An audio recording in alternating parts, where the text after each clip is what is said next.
नमस्कार मित्रांनो, आपल्या राजेशाही पर्यटन या नवीन चॅनलवर आपलं सहर्ष स्वागत। मित्रांनो, बऱ्याच लोकांना असा डाऊट होता की कल्याणपासून जो रस्ता निघतो माळशेज घाटाचा, त्या रस्त्यावर अनेक प्रकारचे खड्डे आहेत, म्हणजे खडून ठेवला आहे वगैरे। तर आत्ताच मी 8 दिवसापूर्वी जाऊन आलो त्या रस्त्यावर। टिटवाळ्याचा थोडासा परिसर, टिटवाळ्यापासून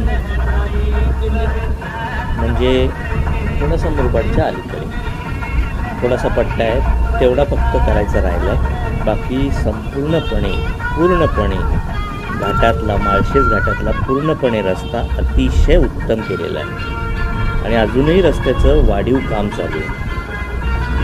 तर समजा काही पर्यटक आहेत कल्याण, ठाणे, मुंबई, उल्हासनगर, अंबरनाथ, बदलापूर यांना जर गणपतीला किंवा ओझर, लेण्याद्री या गणपती बाप्पाला किंवा जुन्नर मार्गे पुण्याला जायचं असेल तर त्यांनी या रस्त्याचा मनापासून उपयोग करा। अगदी मनापासून तुम्हाला समाधान मिळेल। खूप चांगला रस्ता झाला आहे आणि रस्त्याचं अजूनही काम चालू आहे, परंतु गाडी कुठेही थांबत नाही, खड्डे नाही, एकदम सिमेंट कॉन्क्रीटचा रस्ता आहे।